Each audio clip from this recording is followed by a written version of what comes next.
예, 이번 시간에는 이 12세기 토마스 베켓에 이어서 순교자였던 토마스 베켓에 이어서 16세기 순교자 토마스 모어를 살펴보도록 하겠습니다.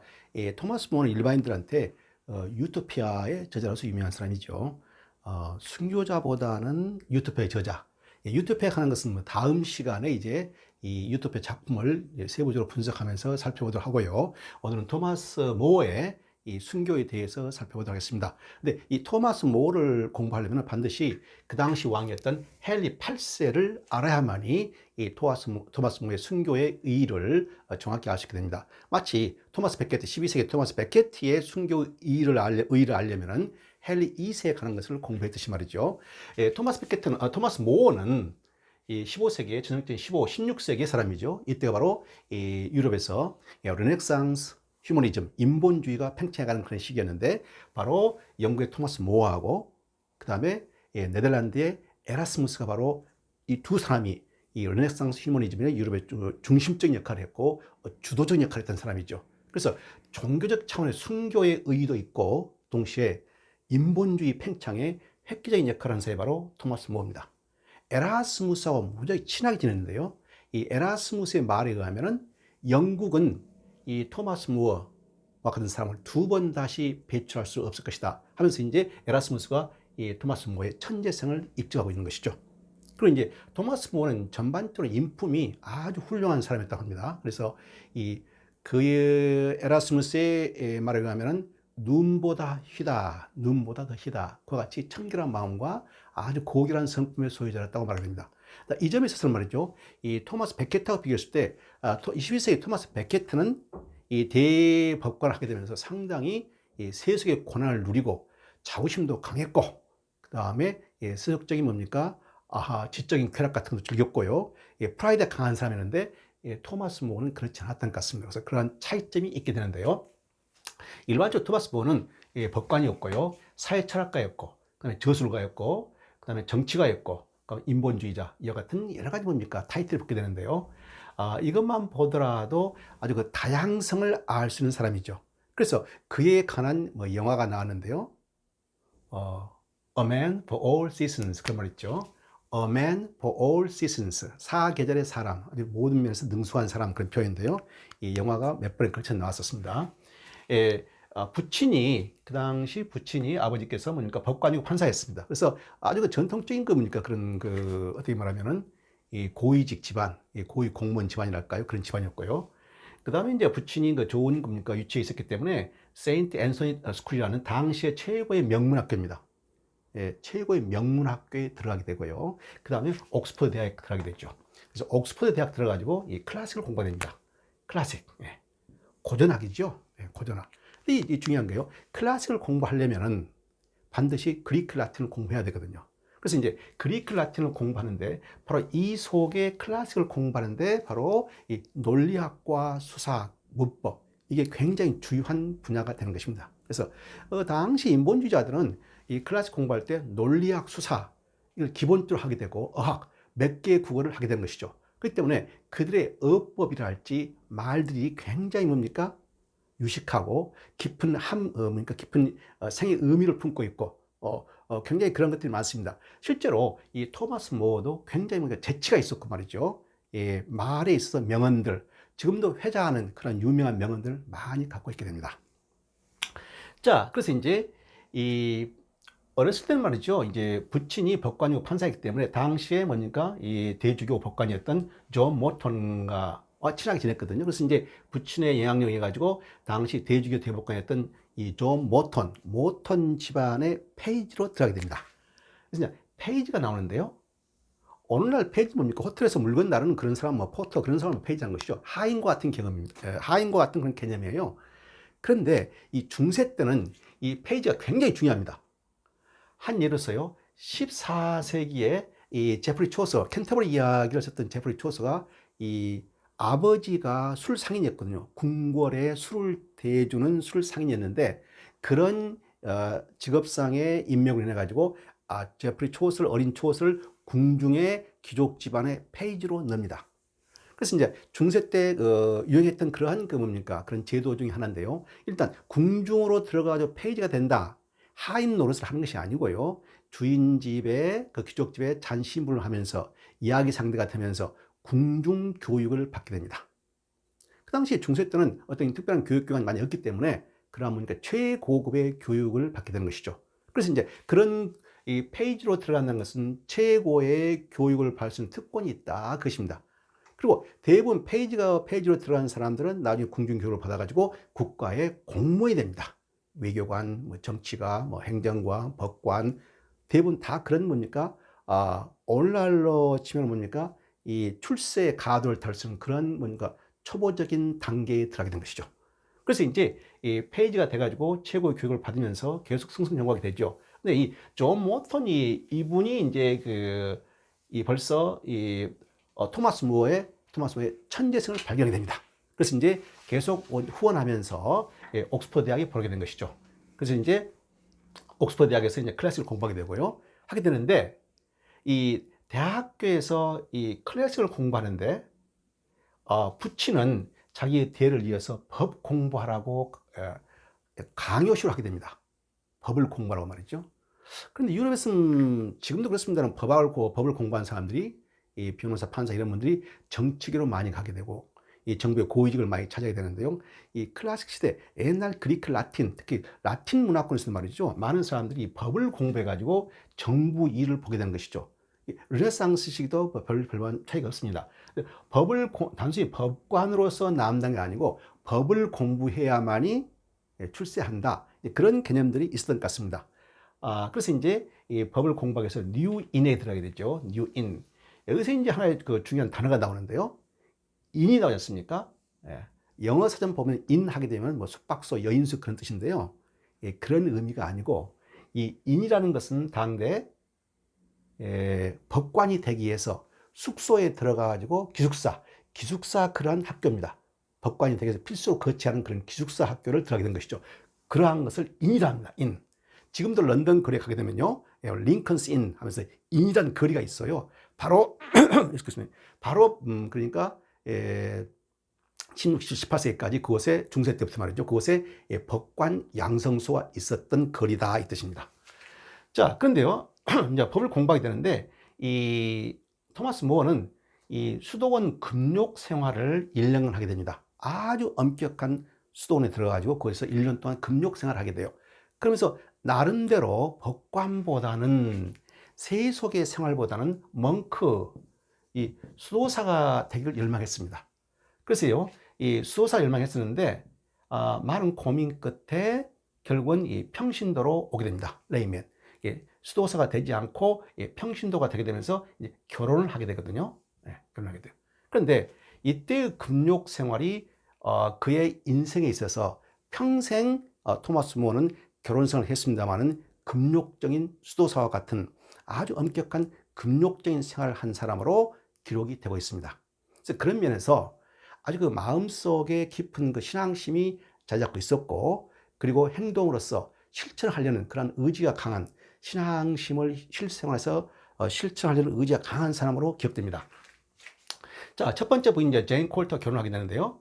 이 제인 콜턴 쓰는 그 집안이 좋은 집안의 뭡니까 부인이었어요. 그런데 그때 이 부인한테 음악과 문학 교육을 시킵니다. 이건 상당히 그 당시 상황을 봤을 때 unusual, 아주 그 특이한 그 상황인데요. 이 부인한테 여자한테 교육을 시켰다, 관심이 있다. 굉장히 그 독특한 그런 그 뭐죠. 그런데 이게 바로 여자에 대해서 교육에 관심이 있다. 이게 바로 토마스 모어의 그 대저서 유토피아에 반영이 됩니다. 유토피아에서는 남녀가 공이 똑같은 교육을 받게 됩니다. 그 당시 상황에서는 남녀가 똑같이 교육을 받는다. 상상을 할 수 없는 그러한 생각이었죠. 아주 진보적인, 아주 앞선 그런 생각을 토마스 모어가 실제 실행을 했었고, 유토피아의 작품 속에서 반영이 되고 있는 것입니다.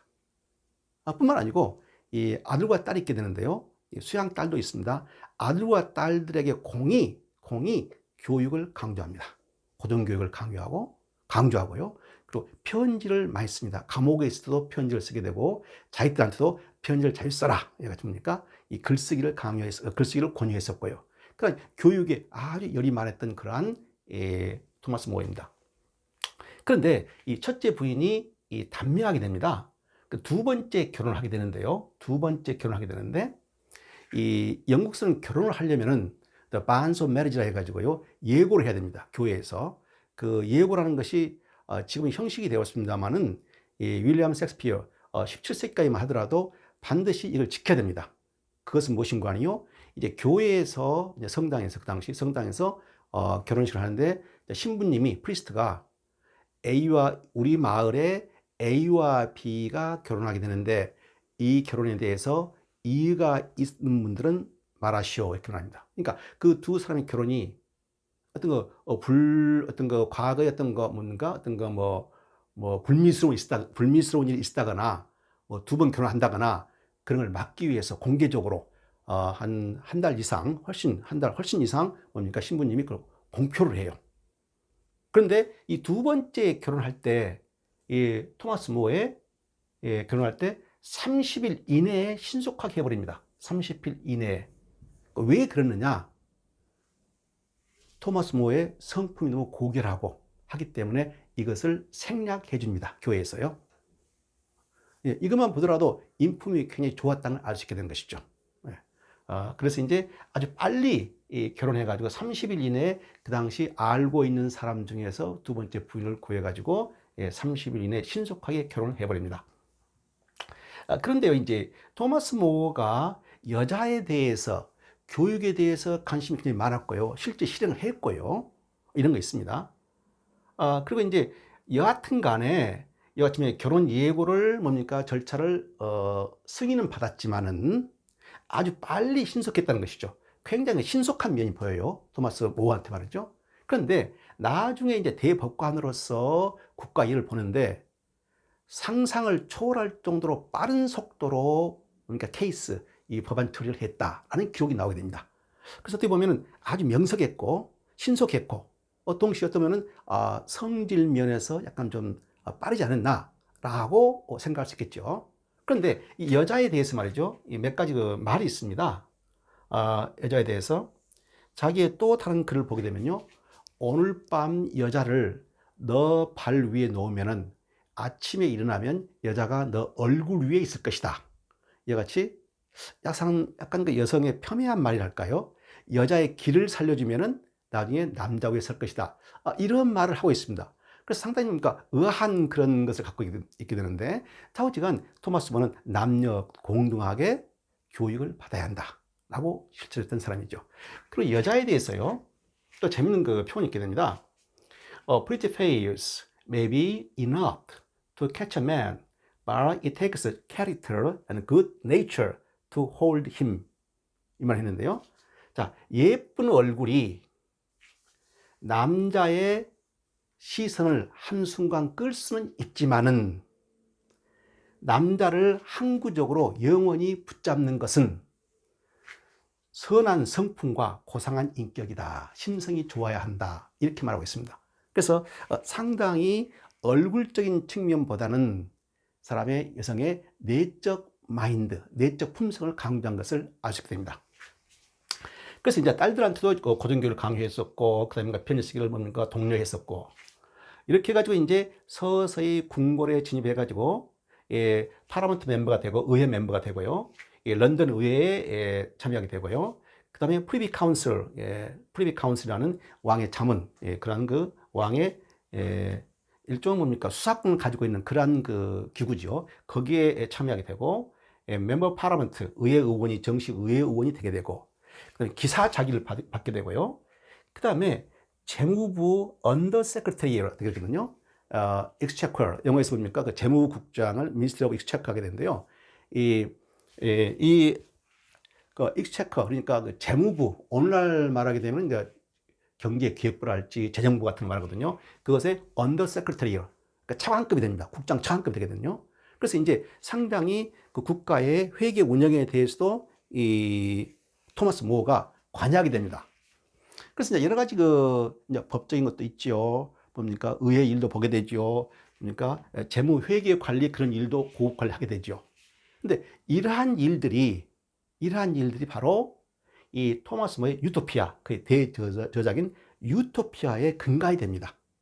이 토마스 다음 강의에서 제가 설명하겠습니다만은 이 유토피아는 1부와 2부로 되어 있습니다.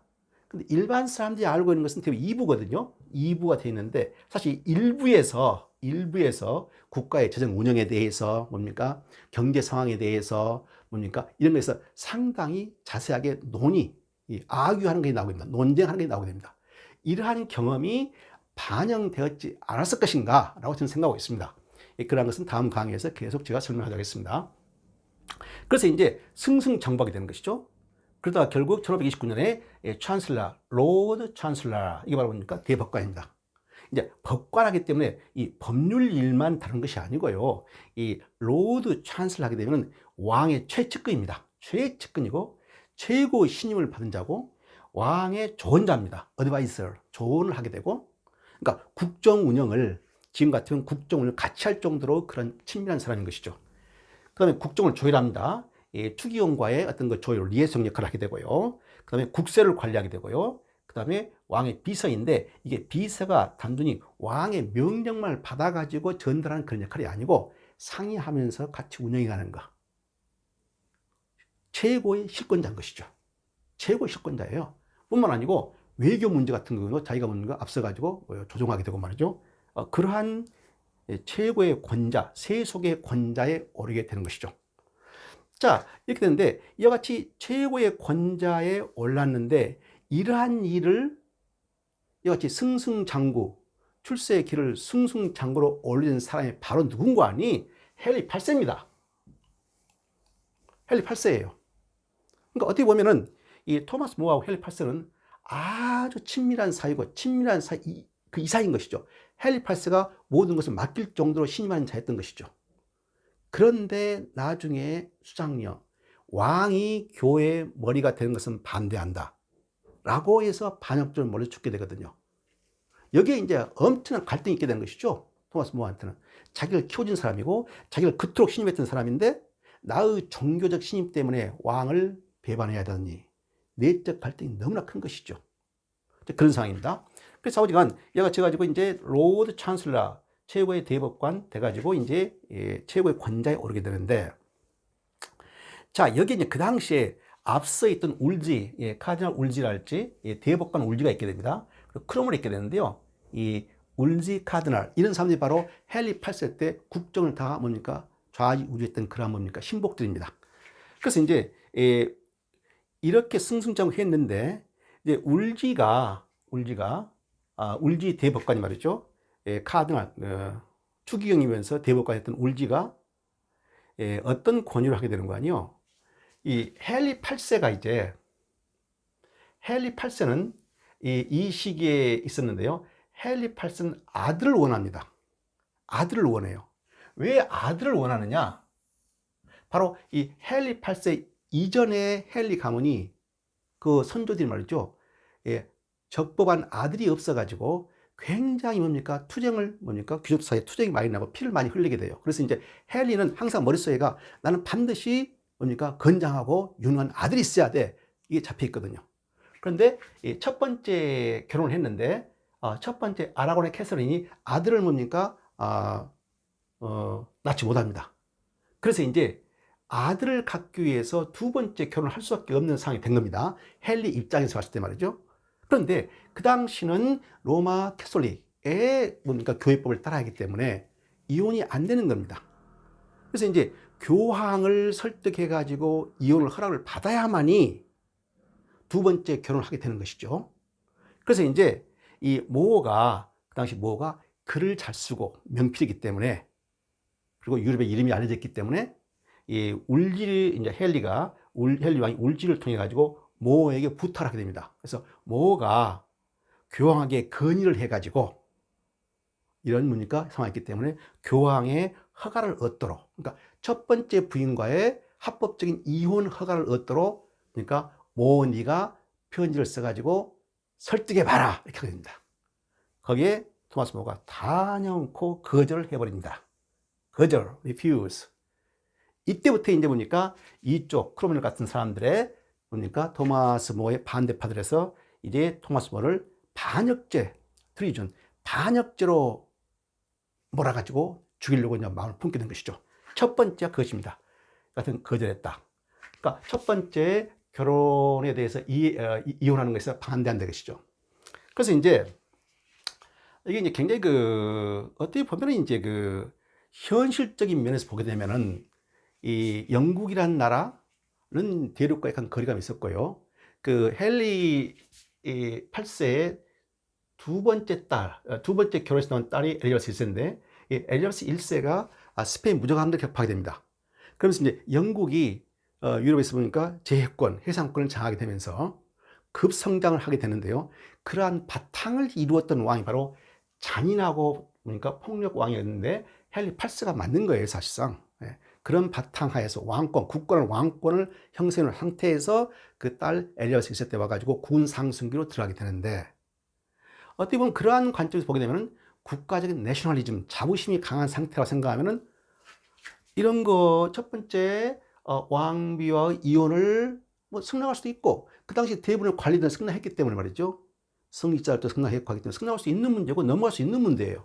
그런데 토마스 원은 목숨을 걸고 반대하게 된 것이죠. 목숨을 걸고 반대합니다. 자, 이게 왕의 비위를 건드렸다. 그 당시 죽음인 것이죠. 왕의 권한이라는 것이 그러니까 중세 후반기 르네상스는 엄청났기 때문에 말이죠. 왕의 영린을 건드렸다. 였습니까? 그래서 이제 왕의 비유를 건드렸던 죽음과 직결되는 것인데, 그걸 알고 있는 것입니다. 모르고 하는 것이 아니고, 더구나 법관이었고, 어떤 법의 절차에 따라서 자기가 처형될 것이라는 걸 알고 있는 거예요. 그래서, 그럼에도 불구하고, 그 위험하고 그런 길을 토마스 모는 가게 된 것이죠. 자, 그래서 이제, 이렇게 되는데요. 이 서서히 이제 왕의 이혼권에 교황이 건의하는 것을 반대하면서, 이제 뭡니까? 반대파들에 의해서 이제 반역죄를 뒤집어쓰기 시작한 것이죠.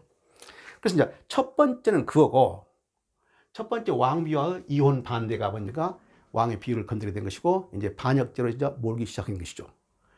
이제 더 큰 것이 있습니다. 더 큰 것은 무엇인가 하니, 그런데 이제 이 결혼에 대한 반대인데요. 이것은 말이죠. 이 spiritual validity of the king's second marriage인데요. 이 결혼이라는 것을 어떤 굉장히 결혼의 관계에 대해서 이 spirituality, 이 세속적인 개념이 아니고 성경에 의한 신령한 어떤 하나님의 성약, 하나님이 부여하신 성약이랄지 그런 아주 고차원적인 종교적인 성약, 성스러운 어떤 결합, 이런 개념을 강하게 가지고 있습니다. 그렇기 때문에 아무리 왕이라 할지라도 함부로 뭡니까?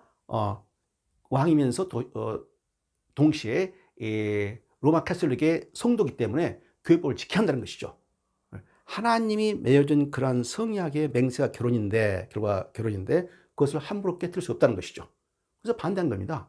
그래서 이제 이 spirituality, 이 정신적인 거, 영적인 거, 신성한 어떤 맹약, 이런 개념을 강하게 넣고 있어요. 그런데 바로 토마스 메커의 대작 유토피아를 보게 되면 이 결혼에 대한 것이 나오는데요.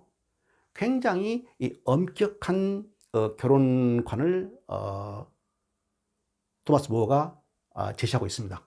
반드시 순교를 지켜야 되고, 특별한 이유 없이 이혼해서는 안 되는 것이고, 그러한 것들이 반영되고 있습니다. 다만 어떤 세속의 차원을 남녀가 만나가지고 결혼을 한다, 어떤 세속적인 의미가 아니고 신성한 하나님의 어떤 블레싱, 축복이다, 그런 개념을 강하게 가지고 있는 거예요. 역시 자, 두 번째 이제 왕이 영국 교회 수장, 슈프림 헤드라는데요. 이 왕이 영국 교회 수장령인데요. 이 헨리 8세가 이제 성공회를 세우게 되면서 거기 수장이 되는 거거든요. 지금도 이 전통을 이어가지고 이제 영국 여왕이 지금 수장이 돼 있고요. 앞으로 여왕이 이제 돌아가시고 아들이 누가 되면은 역시 성공회 수장이 됩니다. 근데 실적인 권한을 행사하는 것이 아니고요. 그냥 어떤 형식적인 걸로 이제 있게 된 것이죠. 자, 그러면 이 수장이 되는 것도 거부를 합니다. 그래서 서명을 거부를 해요. 이것은 이제 계속 이것과 같이 연결된 것이 사실상이요. 이제 헨리 8세가 첫 번째가 아들을 못 낳으니까 아들을 낳기 위해서 두 번째 결혼을 해야 돼요. 그러려면은 이 로마 캐톨릭의 교회법, 이혼을 안 해야 한다는 것이죠. 그러니까 이혼을 해야만 되는데, 그러다 보니까 이혼을 합법화하기 위해서 새로운 종파를 만들게 되는 것이죠. 그게 바로 성공회, 처치 오브 잉글랜드 되는 것이죠. 이와 같이 첫 번째 결혼에 대해서 첫 번째 결혼을 무효화시키고, 그 다음에 이 헨리 8세를 영국 성공회 수장으로 앉히는데 결정적인 역할을 한 사람이 바로 이 크로멜입니다. 예, 크로멜의 모든 것을 뭡니까? 주관해 가지고 진행하게 되는 것이죠. 거기에 토마스 모가 반대로 딱 서 있는 겁니다. 그래서 토마스 모를 나중에 뭡니까? 반역죄를 말아가지고 죽게 된 것이죠. 그런데 이와 같이 엄청난 일을 저질렀던 이 크로멜은 어떻게 되느냐? 크로멜이 뭡니까? 승승장구해 가지고 최고의 권좌에 오르게 되는데, 이 헨리 8세가 다 죽고요. 네 번째 결혼을 하게 됩니다. 그때 헨리 8세 왕비로서 독일 사람 클레페의 앤을 추천합니다. 누가? 바로 이 크로멜이요. 그런데요, 참 운명한 게 재밌는 게 말이죠. 이 클레페 앤이 좀 그렇게 매력이 없었다고 해요. 아름답지도 않고 좀 뭐 무뚝뚝하고 뭐 그런 전혀 매력이 없어가지고 헨리 8세 눈밖에 벗어나게 됩니다. 그래가지고 결국은 둘 사이가 안 좋아가지고 독일의 손이 앤이 쫓겨나게 됩니다. 그래서 파혼이 되어버린 것이죠. 그러면서 이제 크로멜이 추천했던 앤이 파혼을 맞고 뭡니까? 독일로 쫓겨나게 되니까 그때부터 이 크로멜이 이제 뭡니까? 하락하게 된 것이죠. 몰락이 시작된 겁니다.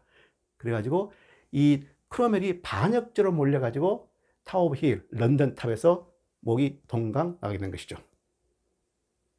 자, 그렇게 되는데요.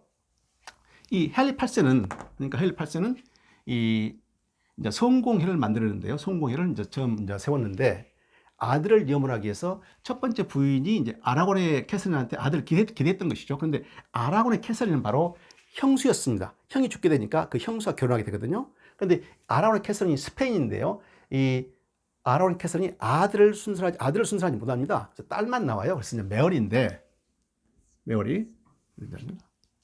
자, 그런데 이 메어리 있게 되고, 이 캐서린이 이제 뭡니까? 이혼하게 됐죠. 이혼해가지고 두 번째 이혼이 됩니다. 얘가 두 번째 엠 블림과 결혼하게 돼요. 거기서 나온 딸이 엘리자베스 1세죠. 딸입니다. 그러니까요. 딸이에요. 그래서 이제 이 첫 번째 부인한테 난 딸이 먼저 여왕이 되죠. 그게 바로 메어리입니다. 메어리인데 이쪽은 어머니가 로마 캐서릭 쪽이죠. 그리고 이제 성공에 의해서 합법적으로 이혼이 돼버리고 피해를 보게 되죠. 근데 그 딸이 여왕이 되니까 이제 이쪽 헨리 8세 세웠던 성공의 이 성공의 사람들을 무자비하게 죽여버립니다. 그래서 별명이 블러디 메어리라게 되죠. 블러디 메어리. 그래서 이제 이 메어리가 죽게 되고, 이제 감옥에 있었던 엘리자베스 1세가 여왕에 등극하게 되는 것이죠. 그런데 엘리자베스 1세는 자기 어머니가 성공의 덕을 받기 때문에 이 성공을 지지하게 되고요. 엘리자베스 1세는 아주 독단적이고 아주 강경한 그런 종교 정책을 취하지 않고 온화 정책을 치게 됩니다. 그래서 성공이랄지 캐서릭이랄지 보니까 같이 상당히 보니까 포용 정책을 써가지고 커다란 파국이 없이 진행하게 되는 것이죠. 그런데 이제 비사에 의하면은 이 엠 불린이 젖꼭지가 3개 있었다, 손가락 6개 했다, 어떤 기이한 그런 몸의 특성이 있었다라고 전해지는데요. 그건 비사입니다. 자, 어쨌든 이 엠 불린 두 번째 해가지고 엘리자베스 1세 나오는데요. 엠 불린이 헨리 8세를 만나가지고 참수를 당하기까지 약 1000일간 기간이었다죠. 그래서 영화가 있는데 영화는 1000일의 앤 이렇게 나오게 됩니다. 그래서 이제 그렇게 되는데, 이제 엠 불린은 어떻게 일생을 마무리하느냐? 일종 간통이랄지 반역죄로 몰려가지고 타워 오브 힐, 런던 탑에서 참수를 당하게 되죠. 크로멜도 참수, 토마스 모도 참수, 엠 불린도 참수. 아주 잔혹한 시대였습니다. 근데요, 이 엠 불린이 죽을 때 이 헨리 8세가 이제 그 당시는 이제 그 형벌이 여러 가지 있게 되거든요.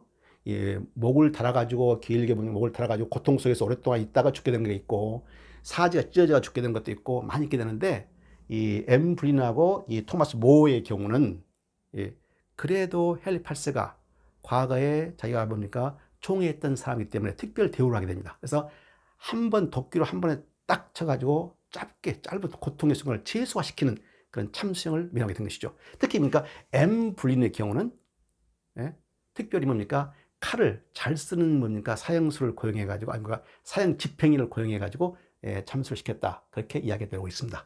자, 어쨌든 이게서 이제 예, 거기서 엘리자베스 1세가 나와 가지고 여왕이 되는 것이고 이때 바로 영국이 스페인 무적함대 격파하게 되고 뭡니까 많은 문인들이 윌리엄 셰익스피어랄지 많은 문인들이 나와 가지고 문해 부흥기가 이루어지게 되는 것이죠.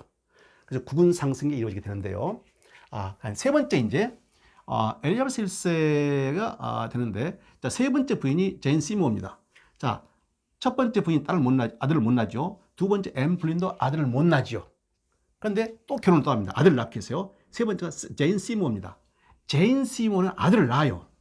그가 바로 에드워드 6세인데 6년간 10세 때 16세 때 6년간 소년 왕으로 짧게 즉위를 하다가 빨리 죽어버립니다. 병이 약해가지고. 그래서 그 원인은 이제 현대에 뭡니까 좀 그 비평가들 볼 때는 헨리 8세가 남자만 뭡니까 성생활을 해가지고 어떤 그런 병에 의해서 성병을 전수받기 때문에 죽지 않았냐라고 이제 추정을 하는 거고요. 그냥 그런 비사가 있게 됩니다. 그래서 이제 사오지간 세 번째 결혼해가지고 여기서 아들이 나오니까 이 아들이 첫 번째 뭡니까 헨리 8세에 이어서 왕이 되는 것이죠. 그 다음에 첫 번째 죽으니까 여기서 이제 이 메어리가 두 번째가 되는 것이죠. 두 번째 여왕. 여기서 이제 죽게 되니까 얘가 세 번째 여왕이 된 것이죠. 예. 그리고 이제 엘리자베스 1세는 결혼을 안 했기 때문에 후손이 없어요. 그래서 이제 스코틀랜드에서 뭡니까 메어리 아들 제임스 왕이 와가지고 이제 뭡니까 영국의 스코틀랜드하고 잉글랜드 통합하는 스튜어트 왕조가 열리게 되는 것이죠. 자, 그리고 이제 네 번째 왕비가 아까 말했던 이 크로멜이 추천했던 이 독일의 소뭡니까 앤 여왕이죠. 그런데 파운다이가 쫓겨나게 되죠. 그래서 또 이제 끝나게 되고 다섯 번째는 캐서린 하워드, 여섯 번째가 캐서린 파. 근데 이 캐서린 하워드는 이 간통죄로 걸려가지고 참수를 당하게 됩니다. 실제로 이제 캐서린 하워드 같은 경우는 남들과의 관계가 문란했다 이렇게 나오게 되거든요. 그런데 이제 헨리 8세가 나이가 먹고 매력이 없으니까 바람을 피웠다 뭐 그런 설도 있고 합니다.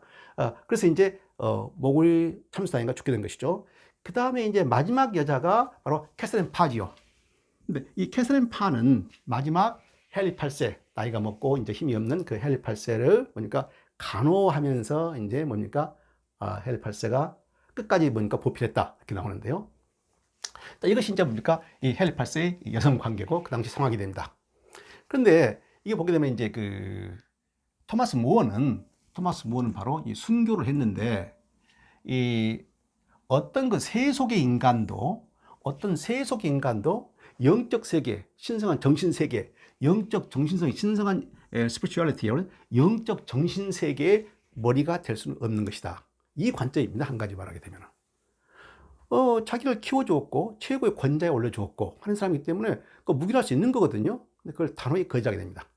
어떻게 세속의 인간이 어떻게 영적 세계의 수상이 될 수 있느냐?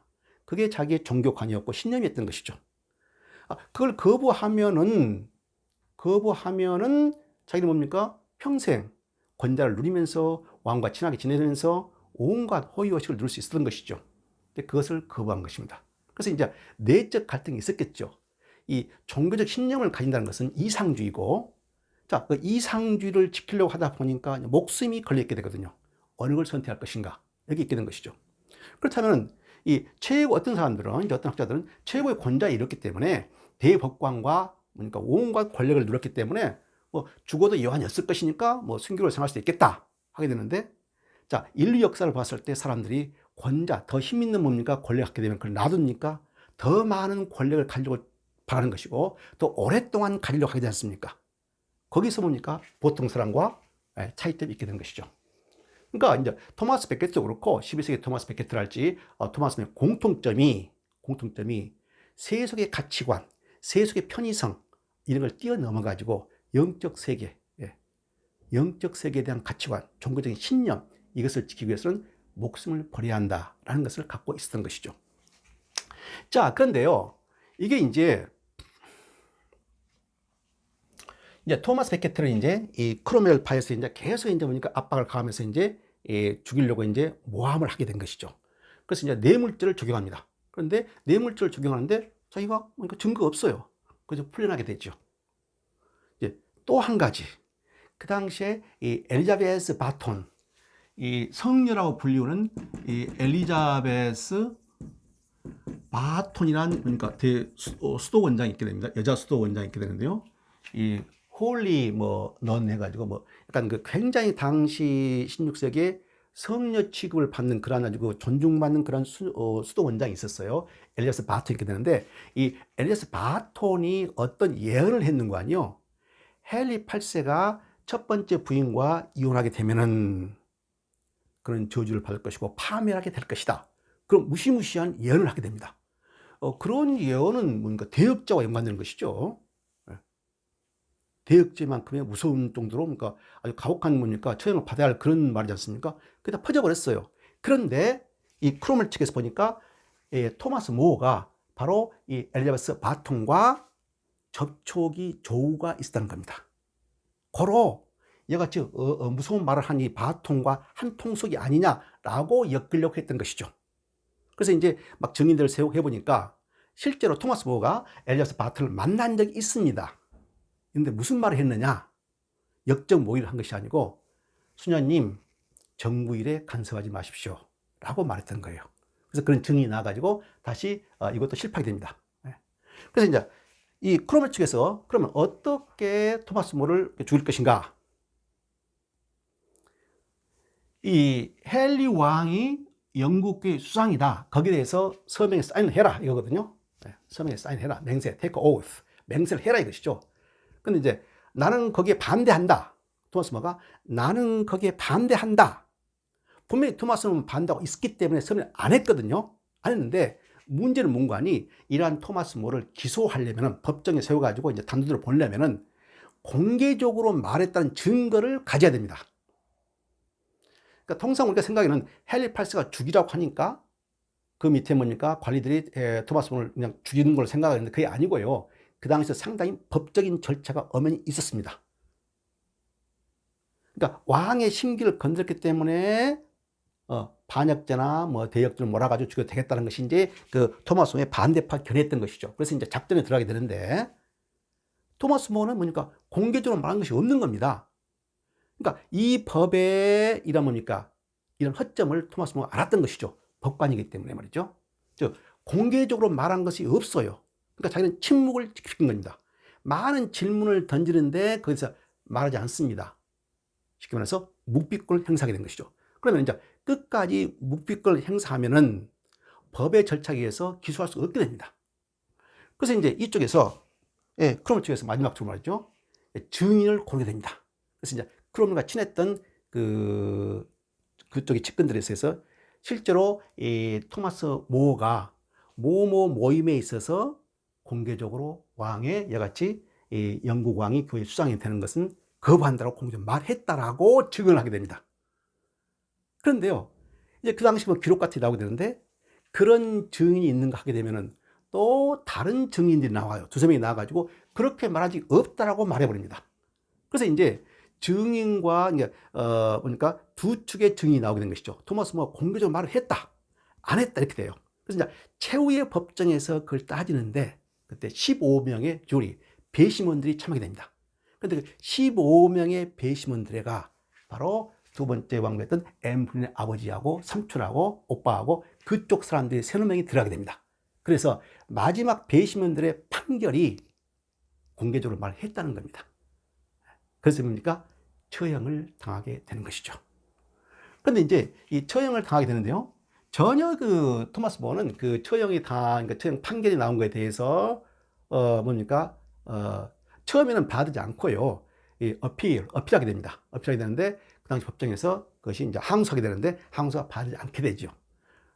그런 과정인데 이제 그 감옥에 있는 동안 이제 대역죄로 몰리기 시작하니까 자기의 신변이랄지 이런 것을 생각하고 스스로 대법관직에서 resign 물러나게 됩니다. 사임서를 제출하게 돼요. 사임서를 제출하게 되면서 이제 제출했지만은 그래도 궁정에 남아 있습니다. 왕과 등을 돌리는 것이 아니고 여전히 뭡니까 대법관은 아니지만 궁정에서 있게 돼요. 있게 돼요. 그러다가 이제 본격적으로 큰놈을 치기 위해서 이제 뭡니까? 여러 가지 증거에 의해서 이제 뭡니까? 반약죄 뭔가 모이게 되고 하게 되니까 감옥에 가게 됩니다. 근데 감옥에 있는 동안